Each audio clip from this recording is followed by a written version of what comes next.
Hi everyone, welcome back. Just waiting for the Westover plains to blow over so you can hear me. So today we're going to be talking about soil tests and pH and liming. I just want to show you a few tools that we're going to use to figure out our pH and what our soil test is going to read. Another one flying over now.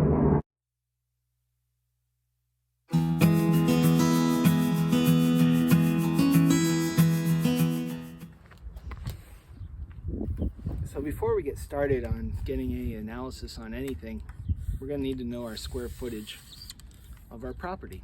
So you can get this at Ace Hardware. You can find it at other lawn and garden stores. But this is how we're going to find out our square footage. And really what it is just length times width, and then we'll know our square feet.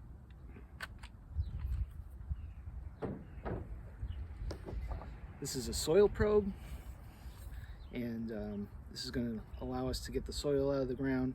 When we do a soil test, we generally want to get at least 6 inches of soil, so I've marked that with a piece of tape so we know where we've got to at 6 inches. A few other tools we'll use, and I'll get more in depth later, is pH meter. I bought this one for me, and every one of my technicians has one.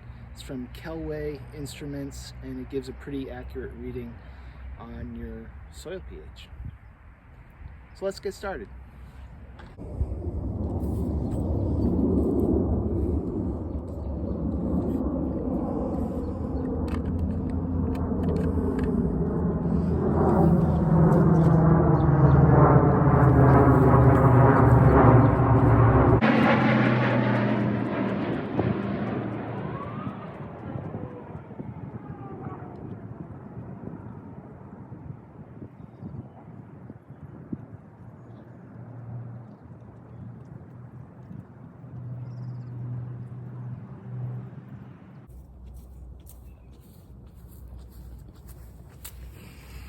Length times width, 8,500 square feet. So what we're going to want to do is get the soil probe down to that 6 inch mark.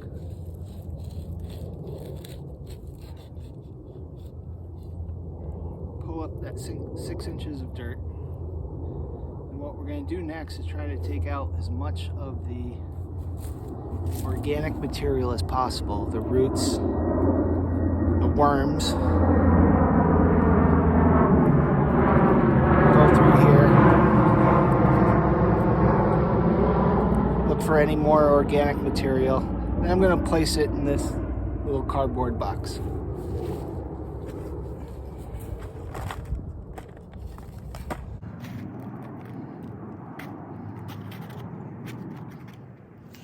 I'm going to repeat this step throughout the course of the backyard. I'll probably going to take another 10-12 samples, and it's going to be sporadic all over. There's no real pattern that you need to do it in, like an X pattern or cross pattern or anything. Just a random plots around so you get a good idea of what the whole 8,500 square feet looks like. Okay, now that I've collected my soil samples, I'm just going through here and again picking out any grass roots and rocks, and unfortunately a few sacrificed worms. It's a good sign, by the way. And since I was submitting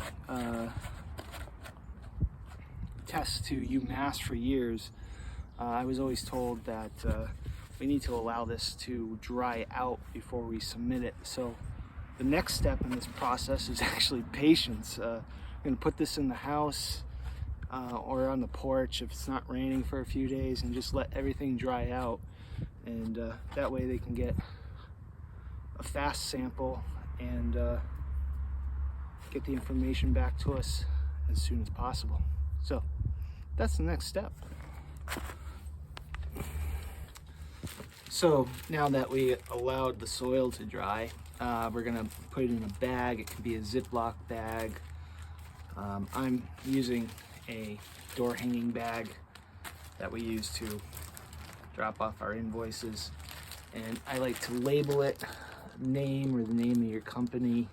And then for lawn care, there may be a code that you need to put down, the date, and then what else do I have here? 6 inches down, and then the square footage. So fill up the soil to a fair amount. If you have a soil test kit that you got in the mail, they'll probably have a line that you fill it to. Also have some paperwork that goes along with it.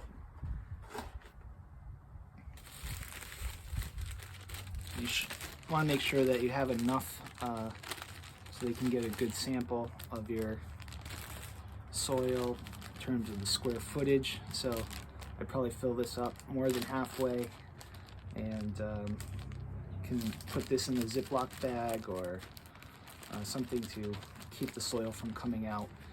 And we can either mail that or bring it to a place like Valley Green, and they'll send it off to an analytics lab, and you'll get the results usually within a week. So before we really get into the results, let's say we've waited the week and we got a printout like this back to us. I just want to tell you something that's pretty common in our area in Western Massachusetts. Just knowing the soils, we're mainly on a sandy loam, and because of glacial activity millions of years ago, we actually have a lot of phosphorus in our soil, and due to the nature of our soils here as well, we're usually on the acidic side, so meaning that there's a lot of available hydrogen in our soils. So even before looking at these results, keep in mind that you're probably going to have a high phosphorus level, and you're going to have a low pH, and we'll get into low pH just in a second. So we're talking about pH just then. So this is an instrument put out by Kelway Instruments. It's a soil pH meter, and it's good for pretty accurate testing of the soil. One thing you got to keep in mind is you got to keep this very clean. So every time you use it, you're going to want to clean it off. And before use, you're going to take this little piece of paper that it comes with, and you're going to rub it down, and it's just going to charge it up. There's no batteries to this. It actually just measures the amount of hydrogen in the soil. It's pretty neat. It doesn't need charging from any electrical source. Just needs to be maintained, cleaned properly before and after every use, and it will serve you for many, many seasons.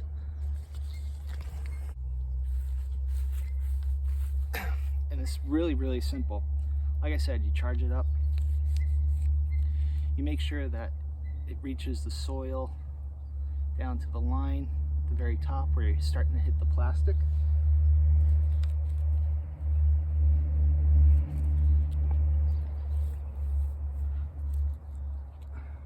So now that it's reached the top layer there, it's already starting to read the soil. And you'll see a little pH meter needle move back and forth for a little while until it lands on where it wants to be. And so my soil in this particular area is 6.2, and I would repeat this process throughout the 8,500 square feet. Then I would take an average, and then I'll know the average soil pH of this backyard. So now that we've gotten our soil test back, what the hell does all this mean? Well, there's a lot of numbers, and it's actually pretty easy to decipher.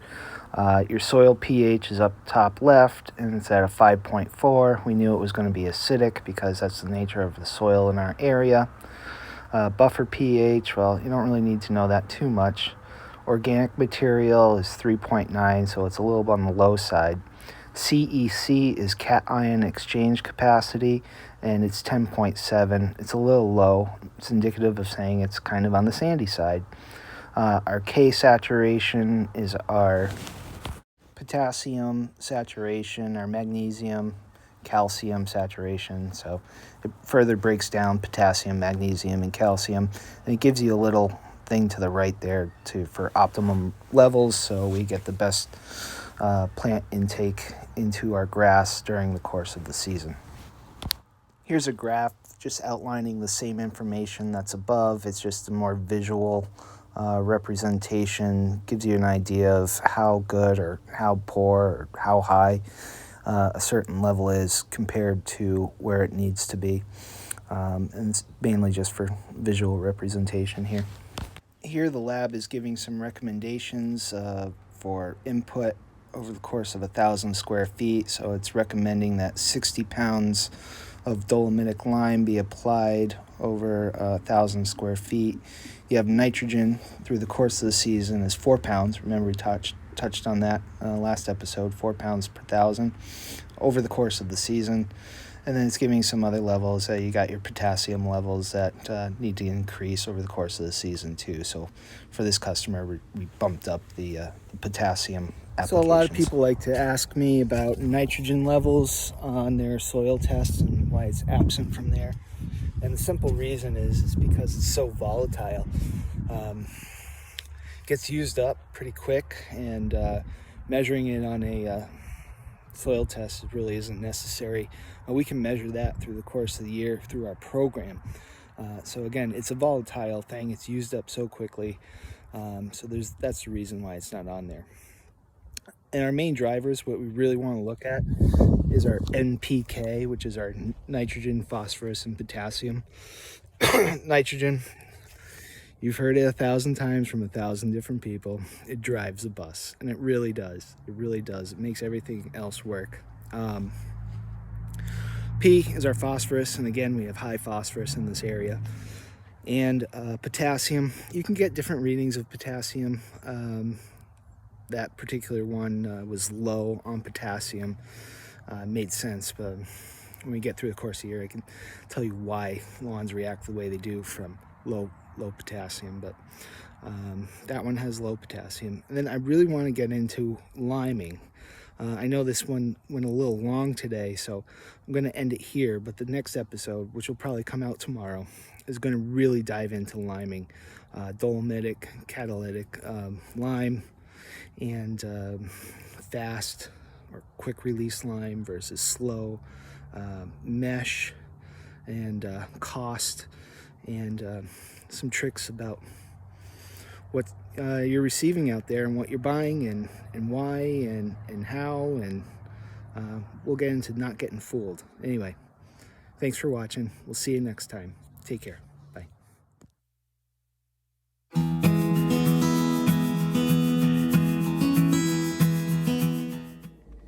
New lawn tools. Oh, it's like Christmas. I get so excited.